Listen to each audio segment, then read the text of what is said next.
I'm Arizona Family political editor Dennis Welch. Dennis, fake news Welch. Try to tell the truth. And this is the Politics Unplugged podcast. Dennis, if you have a problem with substance abuse, I am more than willing to talk to you anytime you need. And welcome to the Politics Unplugged podcast edition, and welcome back. I want to extend a welcome back to Barrett Marson. I want to thank you very much for returning with your talents to the podcast. You know, Dennis, this is definitely in the top two of things I do for you, Politics Unplugged and then the Politics Unplugged podcast. So this is absolutely in the top two. Thank you so much. And then first time ever, Matt Grodsky. Happy to be here. He's the Democrat here, and he's by far outdressed both of us. Yeah, I'm just honored to be in Barrett's presence, though. So. I'm just glad Barrett has pants on. That's good. That's good. You know, I was going to wear my Mickey Mantle jersey in honor of the Yankees, who will go on to win the World Series in a week or so, but I decided to be a little classier for the Politics Unplugged listeners. Yeah. As Yankees versus Dodgers. That's Raise your hand if series. you raise your hand if you're rooting for a draw. Oh, no, it's going to be a great series. Yankees are going to take it in maybe 5 or 6. Yeah, because that's it's what the going to be Yankees exciting. need. Ohtani versus Judge. Yeah, Yankees need another World Series championship. Yeah, sure. 28's a good number. Yeah, good Lord. Okay, let's not get sucked down that whole thing. We're here to talk about some politics, right? Right, guys? I mean, noon on a Friday, I almost should be eating lunch, and there's no lunch provided here, so I guess we'll just talk about budget cuts. Barrett, once again, his ritual was complaining about us not providing him with a free meal. It's he's got his hand out. Well, when you want my time for free, my very valuable time, I might add, and it's at lunchtime, and you don't bring me some pizza, I mean, come on. It's that whole, but that goes against that goes against your Republican ethics, man. Your ethos. I was just gonna say, pull yourself up pull yourself up from the bootstrap. Rugged individualism, Barrett. Dennis, I regret to inform you, we will be forming a union of guests. Wow. We're going to organize, and one of our demands will be lunch for every Politics Unplugged podcast that we do. All right. I can't wait to see that. While you're forming that union there on the phone. Let's start off with let's talk about the big races in Arizona and nationally. Obviously, give us your perspectives on the state of the races here. Let's start with the presidential race. We had a new poll come out from High Ground this week, essentially showing that if you look over the past several polls, Trump has been trending upwards. He now holds a less than a 1% lead over Harris heading into the final week. So essentially, we can call this a dead heat. What's your guys' take on the race right now? Well, I think you're going to see a very close race either way. We have seen a lot of polls of Trump up less than 2 and Harris up also less than 2. It has been trending, I think, Trump's way, and I think he has better tailwinds. And quite frankly, Harris has some headwinds. Mm-hmm. Obviously, she wins on the abortion issue. There's obviously no doubt about that. But on the two real issues that a lot of Arizonans are concerned about, the economy and inflation and then border security, Trump is leading. It's pure and simple. And if they vote with their pocketbooks, they're going to vote for Trump. Mm-hmm.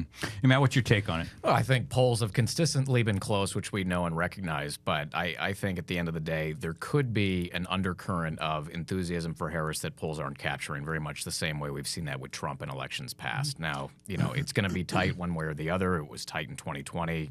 We are expecting nothing different this time. But, I mean, if you've been seeing what she's been doing the last several months, I mean, she's been coming out here. Crowds are excited. Surrogates are excited. People are pumped up.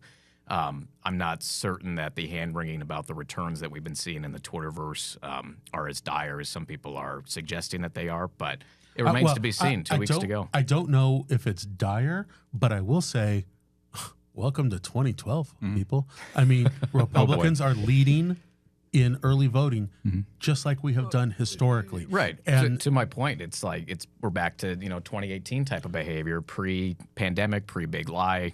So I don't think it's something to stress. That's something we've seen with early ballot returns, right? With the Republicans, the question is, do Democrats revert? Do they have the bigger day of turnout? Right. Well, but the thing with that is, if we do quote revert back to the good old days, if you will, pre-2018. Republicans ran the show, right? However, asterisk, the big crossover potential for There is a never crossover. Trump Republicans. There is, and that's a good, couple 5%. That there's no doubt about that. But such heavy Republican returns, I think, bodes well for Trump and most Republicans, except one of Dennis's absolute favorites, Carrie Lake.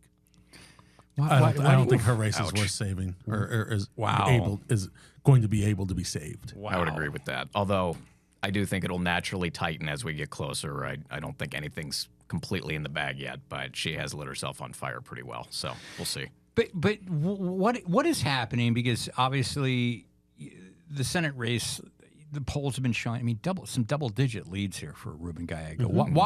Why is people like Ruben Gallego outperforming Harris? Why is Trump outperforming Carrie Lake? What is going on with these races? I think it's to know Carrie Lake is to dislike Carrie Lake, and she has lost a lot of Republicans and right-leaning independents, not just with her election denialism, but also her taking out Jeff DeWitt, for instance. I think that angered a lot of inside Republican people, and so that has hurt her. She's been hurt also with the flip-flop and. Actually, quite frankly, I don't even know where she stands on abortion, but she's been hurt by that. That she had no core. It showed people that she had no core in her beliefs. Well, is it also like a lack of political imagination when it comes to Lake? Because she got a lot of attention when she comes out as the former anchor who attacks the news media, but. And she's also been 100% behind Donald Trump, America First, MAGA, all this other stuff. And she hasn't done anything different. Right. But Dennis, here's the thing. The difference between, say, Donald Trump and Carrie Lake. I was driving on my way over here. I had a few red lights. I was a couple of minutes late for full disclosure to the audience. Wasn't prepared. Wasn't prepared, I guess. But I was listening to Donald Trump on CNN in preparation for this show. And, Donald Trump can get on CNN, NBC, CBS, whatever station he wants. He could call into any station anytime. Carrie Lake gets a story a month. Right? She's not ubiquitous. She's not on our TV. She might be on RBSN or One American News or whatever. But how many people does that actually reach? But she is not as well known, or she doesn't get on TV, which is where you're at, where it's all at, like, say, Trump can. And so people only see the negative of Carrie Lake a lot, and they don't see the positive. And because of a huge disparity in financial resources, they're seeing Ruben Gallego positive and Carrie Lake negative much more than they're seeing anything from Carrie Lake. And jump in, man. I agree with all that. I just think the other variable that we should consider. Ooh, bold statement. I like that. Wow. I think the job now is to find some disagreement between you two. We'll get there. Which shouldn't be too hard. One shows up on time and is punctual. Right. Hitting the green lights for and one. And then bear it. Yeah. Well, no, I just think misogyny is another thing to factor in there. I don't think we should overlook that. I mean, you see Harris and Lake, right? Tight race at the presidential. Lake is behind Ruben and Trump. They're men, right? I think that's an element that we should consider, especially with swing voters, is how do they view women politicians at this day and age, which is a sad commentary, but I don't think it's a factor you can discount. Let me ask you, too, about particularly when it comes to the presidential race, the role of the media in this and what kind of a job collectively us in the media we've been doing. Has it been a good job? Has it been a bad job? Are there double standards? Start with you, Barry. Yeah, it's definitely been a job. It's been a job. It's been good a job. Or bad? Yeah.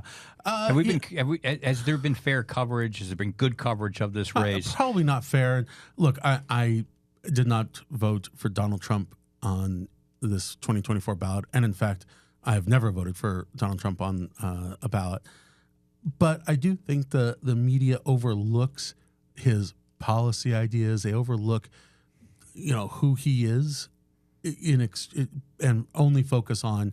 And I'm not saying that there shouldn't be a focus on, some of his Hitler stuff and J6 stuff and all those negative things that I absolutely agree ought to be covered and talked about. But there isn't the coverage in the mainstream media of like what a Trump presidency will really look like. the tax issues that he is championing, tariffs, obviously. But what he will do policy-wise in a second term, it's all focused on some of his worst tendencies. And I'm not saying those aren't worthy of coverage. Well, I'm interested though, and I'll get Matt's take on this, and whether it's maybe the opposite. I've heard some criticism from folks, from Never Trumpers and whatnot, who think that the media does not pay enough attention to some of the more interesting moments of Donald Trump, like his former chief of staff saying that Donald Trump wishes he had generals like Hitler. Well, it could have been Bismarck. There should be more attention given to those types of stories. Him standing on stage dancing and having a dance party for 38 minutes. Some other comments. He said, sharks and electric batteries and electrocution and weird things he said like that. What's your take? I think there's a double standard. I mean, I think, look, we've been 9 years at this now, and I think, unfortunately, we've gotten used to some of the absurd things that he says, so it starts to become discounted, and people don't give it the credence that they should. But I also think if you look at the coverage of Harris, right, from a national level, from the media's perspective, she's got to be crystal clear on her policies. They're vetting every aspect of that. Yet he can go out and, start doing stuff at McDonald's, and that's newsworthy, right? No one's questioning him on his policy ideals, on his substance. So there is a double standard from that perspective, which honestly goes back to 2020 coverage and 2016 coverage. So I don't think they've completely learned their lesson yet. Well, here's the problem is Harris has been a chameleon on policy, and we've seen her go from supporting letting illegal immigrants stay here in America to now opposing it. So she has changed her position on so many things from 2019, 2020. I think it is valid to have her explain. And remember, obviously she's only been a candidate for less than 100 days. She wasn't vetted from a policy perspective in a primary like most candidates are. So I do think that it is very fair to tackle her on what are you going to do. And Trump, I think he should be pressed a bit more on policy plans, but it's too good to just listen to him riff. Riffing Trump is my favorite Trump because God only knows what he's going to say when he's riffing Trump. And, we were regaled, one of the great stories of this whole presidential campaign, Arnold Palmer in the shower. God.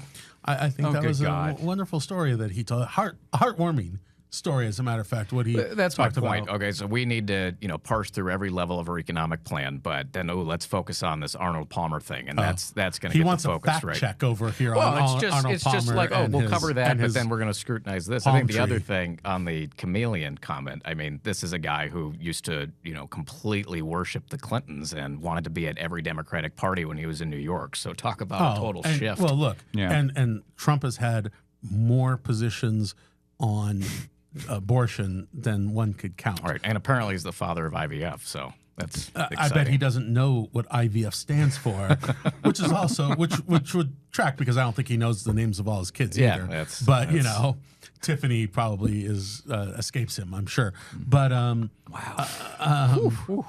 give him lunch. Yeah, give me lunch. This is what happens when I get hangry. Wow. So yes, Donald Trump gets a pass on some of that, but not because he's a man or not because he's been around. It's because there's so many other entertaining things about him that you only want to go to 38 minutes of dancing to Ave Maria and YMCA and things like that. Like, that is too much fodder. That's really good fodder for the media. So I understand it, and I completely disagree with it, but I understand why the media does that. Yeah, but has there been enough focus on that? Because I feel like some of those stories barely get a full news cycle and then moves on to something else. And I've also heard a lot of criticisms for that reason, that there should be a lot more of a focus about the stakes of the race, not so much just the polling of the race. Yeah. Yes. Obviously, we just started off our conversation talking about polling. One thing I think Matt would absolutely agree with me on, because I am totally right about this, is that we live in an era of a low information voter. I don't know if Channel 3 broadcast every wacky comment from Donald Trump that it would reach the low information voter anyway. And so, it might reach a voter who gets most of their political news, let's say on cable, or on more alternative news outlets. Yeah. Because you can go into the Republican news sphere and not see any of this other stuff on Donald Trump. And you can go into the Democratic news sphere and see only like how crazy Donald Trump is. Absolutely. So, I still think there's some polling that I've seen that shows that local media still has some trust amongst voters. I think that's right. But I just think that they, real people, are busy in life. They come home from work. They are. They got to take the kid to basketball practice. They got to make dinner. They got to decide, are we going to be able to take the kids on vacation at Christmas time or summertime, whatever, things like that. And, I got to sit back and decompress and watch The Bachelor for an hour. I just don't think they have time to But I think that's part of the problem, though, is this just complete digression in critical thinking and curiosity. And I think there used to be kind of an inherent civic duty among people generations ago to pay attention to these things and have real conversations and real opinions about real. You remember back when you used to debate like tort reform and things like that? Like, we're not having that conversation now. We're light years away. It also from seemed that. like when we were kids, at least Barrett and I, our kids were a little bit older than Just Matt a over there. wee bit. The young guy at the table. It's always about go out and vote. It was encouraging people to go out and vote. It seemed like there were just a lot of lower turnout elections. Yeah. But the last couple of elections here in Arizona, you're seeing 80% of registered voters. And I think this year you're going to see in that same realm. It's going to be very high turnout. We're already seeing, Republicans returning ballots at a higher rate. And I think that's... What a great transition to the next topic, Barrett. I'm all about transitions. Jesus, Barrett. Oh, boy. Wow. Getting dangerous now. We may have to start editing this pod. I was going to say.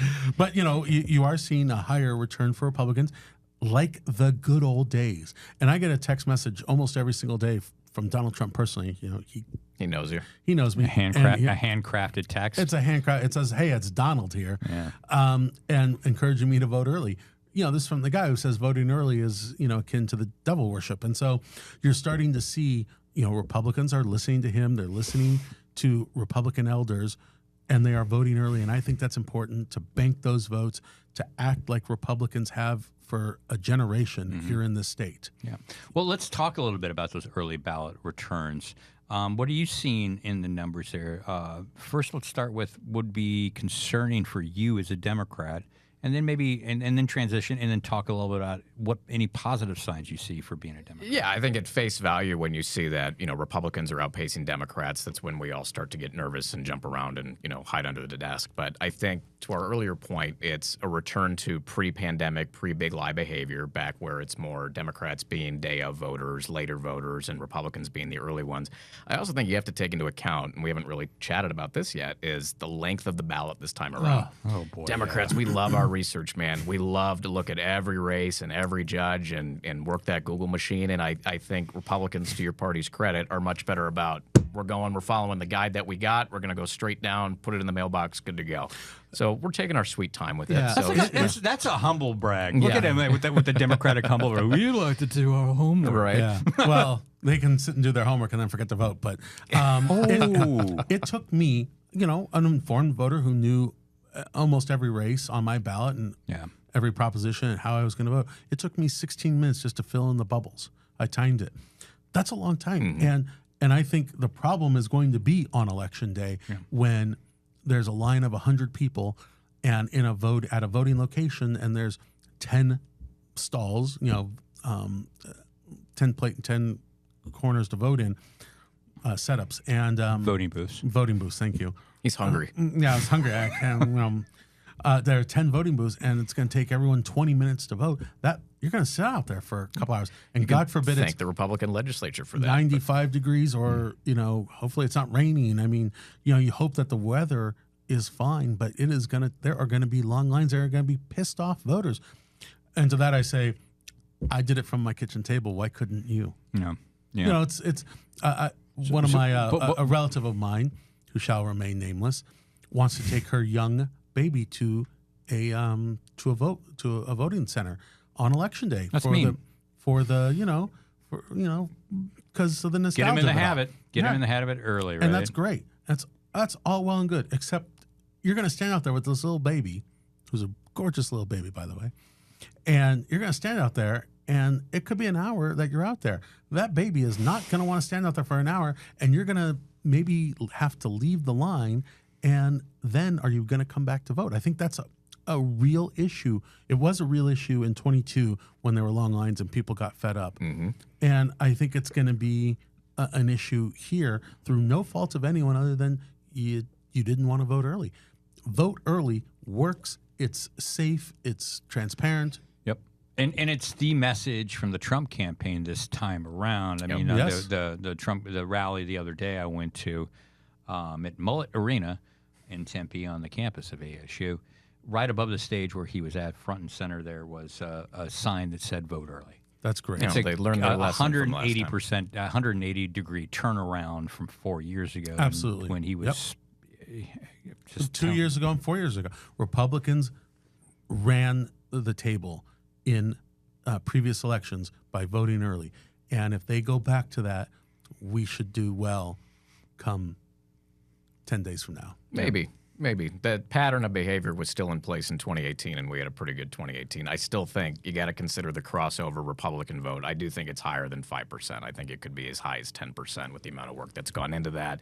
You got to remember, he lost Arizona, and that was pre-January 6th. That was before the abortion ban, the IVF, I'm the father of that, all the other ridiculous things that have But it happened was also since. pre-13% inflation in Phoenix.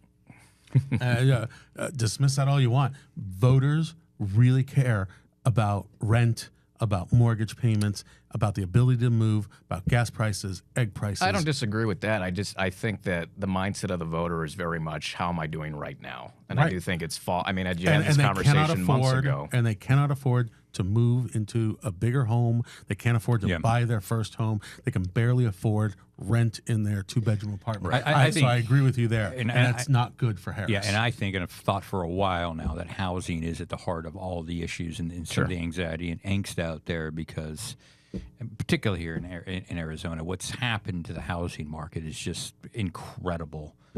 10 years ago, you could buy a house here. Mm-hmm. You know, if you're, Between the interest rates and the appreciation and value, appreciation and value is great. I love it as a current homeowner. But if I was, in an apartment trying to get my first home, a starter home, and it's a 6.5% to 7% interest rate on a $400,000, it's just unattainable. Yeah, no, but it's a hard thing to message on, right? I mean, it's hard to say that, hey, you're in that situation because the last guy downplayed a pandemic that destroyed the economy and people were dying 4 years ago, and now we're dealing with the because of the repercussions of monetary that. and what's Trump's housing plan? I think Right. he was asked one time, and he said, "Drill, baby, Getting drill." back to, he probably has the concept Tariffs. of a plan. Tariffs. Yeah, tariffs. Tariffs. will pay. I mean, Right. Look, I've got there are significant criticisms for both candidates in their housing plan. I don't think either one is really dealing with it in any significant way. But Trump's plan is just. There is no plan. Let's say he follows through on his deportation plan. I mean, people have pointed out, well, the construction labor force is made up and depends on a lot of illegal migrants working there. What is that going to do to building? How because the housing situation right now is a supply demand. You need to build more houses. Right. Maybe his Hitler generals will build all the houses for him. Maybe that's the plan. I don't know. The one of the issues that Trump just fundamentally gets wrong, one of the many, is like, okay, if we deport 20 million illegal immigrants, 30 million, 100 million, however many there are, that number changes and goes up every day with him. Yeah. It's not like they're living in PV or North Scottsdale or, Arrowhead Lakes of Glendale. They're living in, let's face it, a lot of South Phoenix, a lot of places, that it's not like, Right. oh, well, white families are going to start moving into. You mean they're not leaving Central America because of a deal they saw on Zillow? Yeah.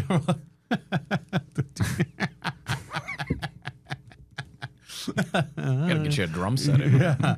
So, yeah, if you deport all the illegal immigrants, there'll be a lot more housing available, I guess, but it's probably in somewhat undesirable areas. Yeah. That again would bring down prices But to your and all point, that, in the right wing ecosystem, who's calling them on that? Who's having that actual legit policy analysis conversation instead of just trumpeting the talking points? yeah, right?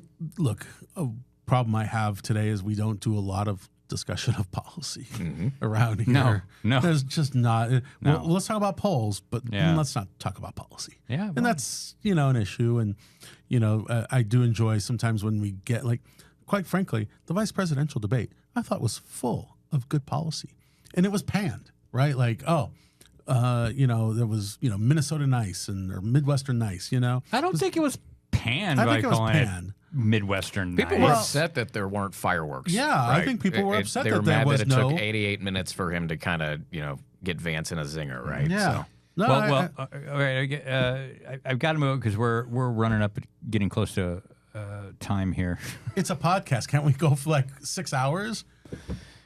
We could, Okay, there we go. All right. but should we? I mean, in No. 6 hours, then He's just we'll getting have warmed up. it'll be dinner time, and maybe you'll actually bring me yeah, dinner. yeah. How about we see how hangry? yeah, I like Jesus. that. Yeah. I like that. We'll call know- it Barrett Unplugged next. Like an hour from now, he's just pulling out a knife, going, "I will cut you guys." And fry you. So let's shift now. Let's talk about this congressional race. It's really kind of just popped up out of really kind of nowhere. It wasn't like a big race heading into the cycle. You got to watch this Nez Crane race. All of a sudden there was a poll by the Noble Predictive that showed Jonathan Nez and Eli Crane, the incumbent Republican, are in a dead heat in this congressional race.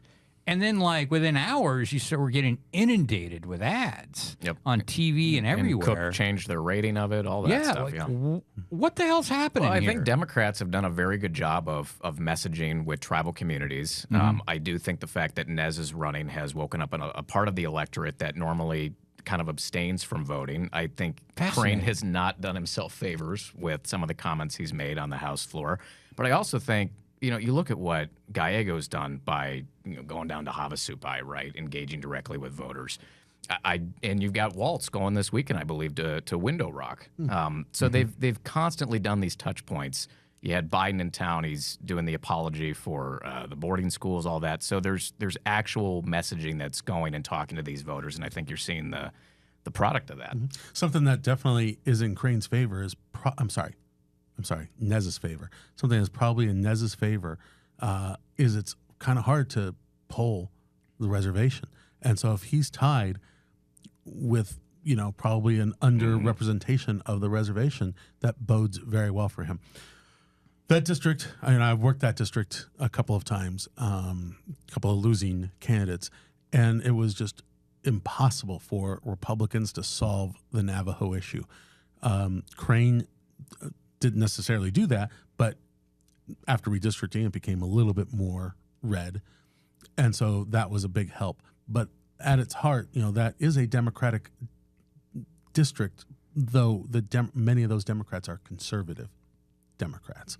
So it's an interesting race. It's fascinating. I've heard from people in there that Nez is extremely popular up there. Yeah, and he's had people that have worked in his administration, I believe, that kind of fell more into that Trump. What would camp. be the issue, the congressional issue, the federal on this that is driving this race? One thing I want to say again, after working that district a couple of times over the last decade, very few people in the Phoenix metro area can probably tell you the difference between a legislator and a congressman. But in that district, they know who their congressman is because so many issues are federal issues. They know their congressman. They've had to deal with that office, federal policy, because so much of that area is federally owned. They know their congressman. And I think that's a very, it bodes well just for engagement, just for voting. So maybe issue of Mr. Crane not representing that area well. Yeah, I think it comes down to kind of these issues that are traditionally tied to federal policy, right? It's tribal sovereignty. I think there's the issue of rural infrastructure There's and land issues, health, right. Old school meat water, and potato issues, land, Absolutely. water, that kind of Absolutely. and healthcare Healthcare. too. You can't discount healthcare. And I think those are important issues, and voters out there understand the issues and understand where the candidates come down on those issues. I've only seen a little bit of polling, so I'm not here making any predictions, and I don't know how well loved or hated that Eli Crane is, but I do think that he hasn't done himself much good by aligning with Biggs and Gosar and against Kevin McCarthy and really not getting who anything are in done. very different districts. Very different. Very ruby red, Absolutely. lively Republican Right. districts, and you got to be careful because you got to represent the people that elected you. Absolutely. Yep. And No, I think guess that's And I very think- much in the air and right now. Quite frankly, I think people like Gosar and Biggs actually do represent their districts. I'm not laughing on that. I think he's that's 100% true. right. I think he's 100% right, and I think that if Crane loses, the reflection that they'll do is that it was a failure to moderate. He's aligned himself with people that are not representative of the core of his district, and I think that's the miss. So, no, I do agree. All right, we'll have to wrap it up there, guys. But before I let you go, something we used to do that got away from, but someone asked me I should do this more with some of our guests, is ask the non-political question of some of our guests that come up here before we bring Who in. will win the World Series? Oh, good. No, I'm not asking you that. Because it's going to be the Yankees. I'm just kind of curious as to, we're going back a couple weeks now to Donald Trump with his playlist and was up there dancing for 38 minutes and whatnot. If you had a playlist that you had to dance for 38 minutes to in front of a crowd, what's the number one track on that playlist for you, Barrett? Probably a little Hotel California, So you can't dance to Hotel California. Oh, but I can air guitar the hell out of that. I think you got to go with some Billy Joel on there. Why not? I'm gonna, You're going to dance to Piano Man. Oh, yeah. Good can night. You're dance going to Piano to Man. dance Yeah. to Good Night Saigon. That one would be tricky. Look at pulling that one out. Good Night That Saigon. is one of a my great favorite song. Billy Joel Absolutely great songs. song. Christmas in Fallujah. No. I don't know if you know that one. I don't That's know. a happy one. Oh, man. just terrified of the presidential candidate now air guitaring to Eagles songs. The next, Me and Joe Walsh, man, we're simpatico. well, you're lucky you didn't pull out Eric Clapton, so you would have met some resistance on that one. Yeah, Sunshine of Your Love is the number 2 song in that rotation. All right, you sticking with the Billy Joel thing? Where are you going? I think there, we man? got to go Billy Joel, man. Yeah. That feels fun, especially if it's for that long. The song length works for you. All right. The crowd will be with you. Can't go wrong. We'll poll it later and see. You're not pulling a Slayer? No Rush. That is my only demand. No Rush. Man, we could do a whole pod on my disdain for Rush. All right. Maybe next week. Maybe Maybe next next time we all Maybe get next together. time. Maybe next time we'll have some pizza. We'll talk Rush. Meals. Put it in the suggestion box on your way out. Yeah. Matt Grodsky, Barrett Marson, thank you both. Have a Thanks great for having weekend. us.